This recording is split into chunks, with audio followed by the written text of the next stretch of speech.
Hey guys, this is Laura Craigie. It is another Finally Friday here at Two Peas in a Bucket.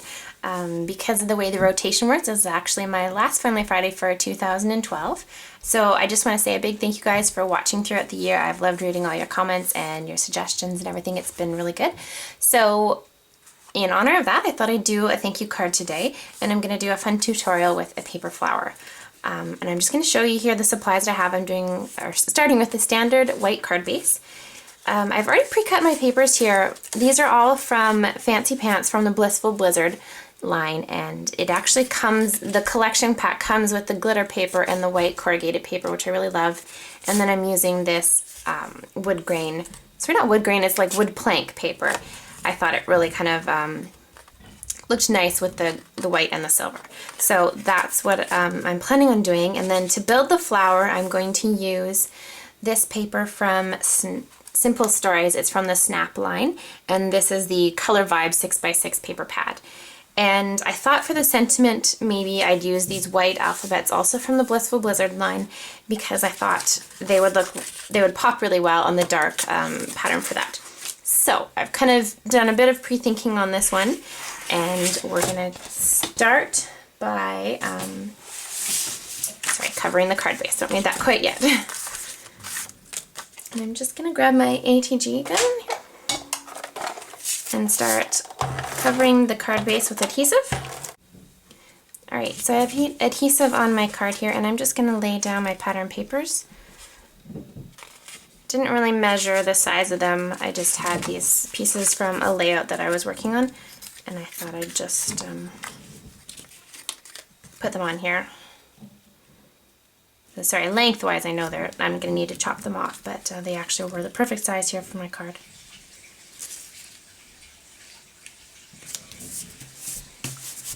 Okay, and I'm just going to go ahead and cut these off. After I cut the paper off, I ran it through my sewing machine. I just did 2 zigzag stitches there, and you're probably thinking it might be crazy to use glitter paper with my sewing machine, and maybe it is. I've done it lots in the past. I've never had any issues with my sewing machine, knock on wood. So it doesn't bother me, and it's fine with the corrugated paper, and yeah, so no problems there. But again, do that at your own risk. I don't want to be the reason that your sewing machine jams up. So I'm definitely planning on using a lot from the Snap paper line. But I've pulled out a couple other paper pads here because I might want to mix in some colors depending on the palette that I choose for my card. Why I've chosen these paper pads is they're actually all single-sided. For the purpose of this flower that we're going to do, you want single-sided papers. So I have Lily Bee, Studio Calico, Crate, Glitz, and Simple Stories. These are all single-sided 6x6 pads. Lines like My Mind's Eye, Echo Park, Pebbles, etc. I've noticed are double-sided, which is great, but for this purpose it's not what I want, because I want to make a paper flower, and it's going to be, the majority of it is going to be, we're going to see the white side of the paper with just little peaks of the pattern on the other side. Alright, so I picked my 5 papers. The first 2 are from the Simple Stories. This is from the Studio Calico Heyday line. This is from the Crate Paper Sleigh Ride. And this is from the Lily Bee, what is it called again? At the bottom, Christmas Chair. Alright, so I have my paper trimmer here. And for the size of flower that I'm doing, you want to cut it into 1/2-inch strips. And I'm probably just going to do 2 of each. I think that'll be plenty. Alright, so after I cut all my strips into the 1/2-inch sizes, I then cut the 1/2-inch strips into 2 inches.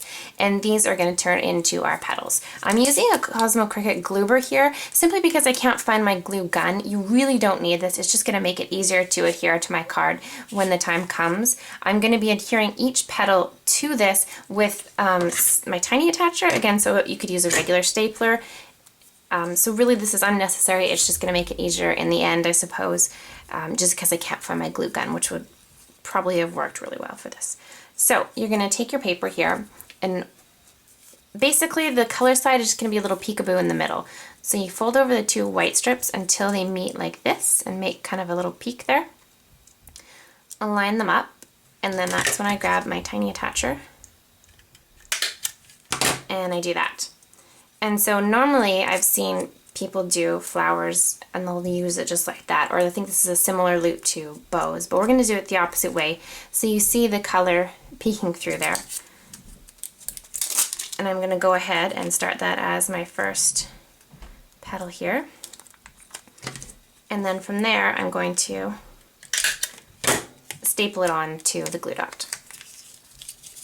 And I'm not really worrying about a rhyme or reason for the colors because the majority of the flower is just going to be white, and so just little pops of color are going to be fine. So again, you just take it like this, fold the two color sides,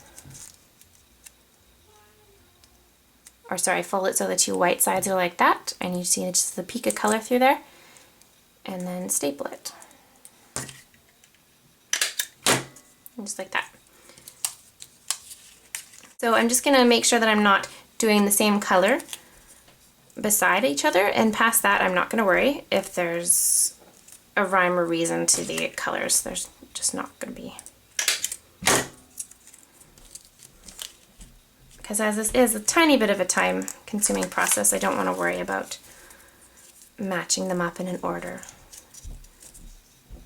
Once you've figured out how to make the petals, really this is a great thing you could do while watching a TV show or anything like that, just even in the car on a long drive if you're the passenger.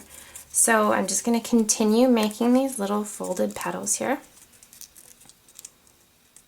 And again, these are 1/2 inch lengths, and then I just cut them into 2 inches. So I'm just going to keep doing the outside row, and then I'm going to do an inside row, and I might do a 3rd row, we'll see, and I will show you guys what that looks like when I'm done. Alright guys, so this is how far I've gotten so far. It definitely looks messy in the middle, but don't worry, we're going to be covering that up. I think I want a couple more in here, so I'm going to go ahead and add just a few more to get a little 3rd layer here. And then I'm going to be ready to add the center to the flower. And I think I'm going to call it a day with that, and now I'm going to, and you can see how that's going to look on there. So because this is such a huge focal point for the card, I'm not really going to have many embellishments on it. I'm just going to kind of let the flower speak for itself. And I was thinking of what I could add to the center of the flower. And I have these chipping sticks by Woodland Park. And I thought that green one would look really pretty in there like that. So that's what I think I'm going to do right now. Just so it sticks a little better, I'm going to go and add some pop dots in the middle of that.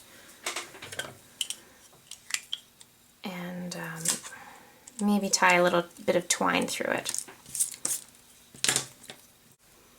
Okay, so I have a little bit of adhesive foam so it'll stick better. I tied a little bow with some hemp cord, and I'm going to go ahead and add this to the flower here. That's American Crafts adhesive foam. And get that right there, and that works in there perfectly. And I'm going to pull off the backing. And I was thinking of adhering that kind of right there over top of the glitter strip. That leaves me plenty of room to add my sentiment to the card. And I'm going to go ahead and center that. And I really like the way that's looking so far. And to accentuate the white of the card from the flower and the bottom, I'm just going to take my white Uniball pen here and add some little faux stitching ticking marks if I can get it working. Oh, that's not my Uniball. That is a crappy want-to-be pen that does not work. So, okay, so there are the little ticking marks. I really like the way that looks. And I'm going to go pull out those alphabet stickers that I showed earlier. So I'm going to go ahead and spell out my sentiment. And I think I'm going to do thank you so much and kind of have it in the upper right corner. Originally I thought maybe I'd go around there, but I just doesn't feel right for me. So I'm going to start putting down these stickers. And because I'm doing it far to the right, I'm going to start with the last letter of the word. And let's go from there.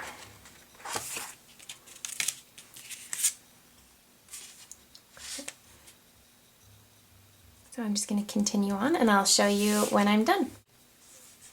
Alright, so I finished laying down my alphabets and I have the thank you so much on there.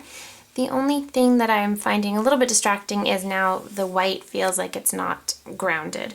So I'm going to take some green ink. I found it the closest to that green that I could find, and I'm just going to really lightly ink down the edges here, and hopefully having that little bit of color will just help ground all that white there so it just doesn't feel like it's disappearing to nothing. But I like the looks of that a lot better. It feels like it's a little more grounded. So that's my card today. It's a lot simpler than I usually go, but because I spent so much time making the flower here, I felt like it really just needed to be the focal point of the card. So again, thank you guys so much for watching this year. I've had so much fun doing these videos for you, and I know 2PS has great things in store for 2013, so you'll have to keep watching. All right, have a great weekend, and I hope you guys have an awesome Christmas. Okay, one last thing that I thought of quickly. If you don't have the 6x6 paper pads to do these, I have another option for you. It includes washi tape.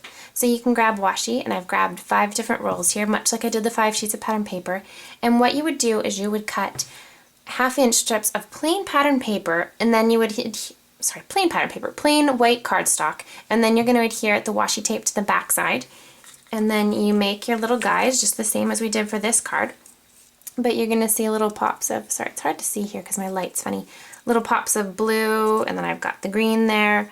So I thought this idea is really kind of fun because it's a great way to use up washi tape, and you can really just play around the colors that you have. And yeah, so I just thought I'd say that as another option. I'm probably going to go and duplicate this card with the washi tape here, and if I finish that, I'll post a picture on the end of this video so you guys can see the difference between the pattern paper and the washi. Anyhow, thanks again for watching, and I will catch you guys later. Merry Christmas!